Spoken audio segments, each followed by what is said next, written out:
historic moment. Bah, bah, bah. What's Baldrick brought for me this Christmas? Baldrick? Right, OK. Brought for you Melchett. Are we melting? Are we going on? Well, it's for me.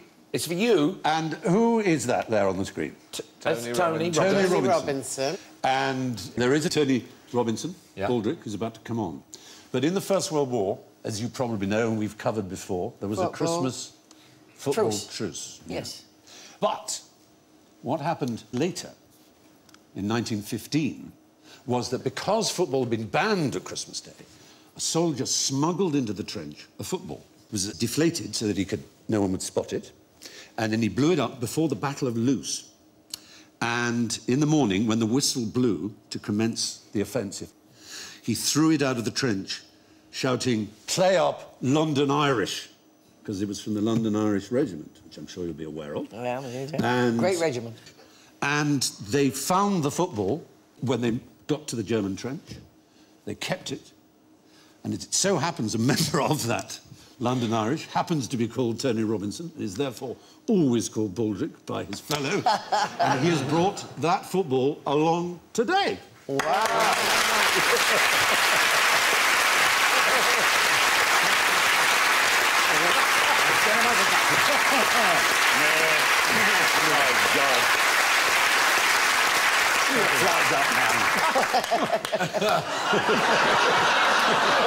Christmas came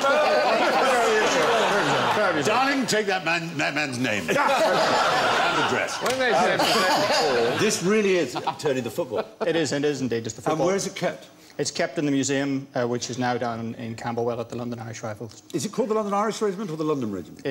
We're D Company London Irish Rifles of the London Regiment. Right, D Company. And it's still an active regiment in the British Army, and we have some of your fellow soldiers over here. If you'd like to stand up, here they are.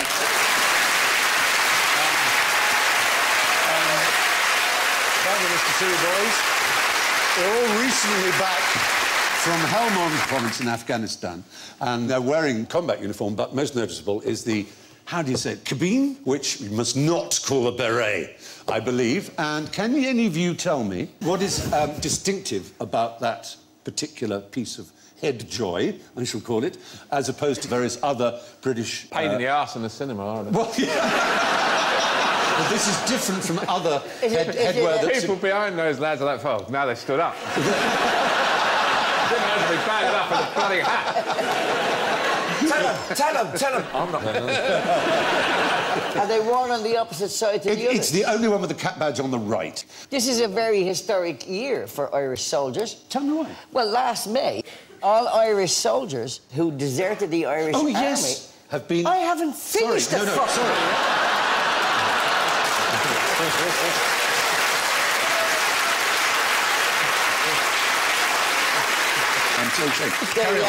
All soldiers who deserted the Irish Army in both First World War and Second World War periods and joined the British Army to fight for the British Army were granted a pardon. That is extraordinary, isn't it? Well, it's too late now, they're dead. Almost all of them are dead, but it was true, wasn't it, that if you were Irish and anti-fascist, say, yes, and you wanted to fight for the Allies against Germany, and so you joined the British Army, it was considered by the Irish government that you were a traitor. Correct. You got no pension, you couldn't work for the government. No. And you could barely go home. And yeah. There was a great cartoon, and it was two Irish guys fighting for the British Army in the trenches. Yeah.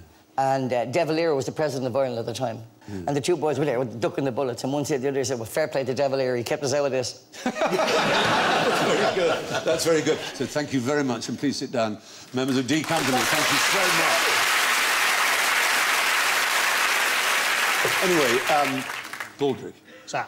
I've never seen you looking better. You're still an absolute disaster of a human being. Thank you so much for bringing me lunch. I'm not very hungry. You can take it away. Thank you, sir. Thank you very much indeed. Wonderful. Tony Robinson.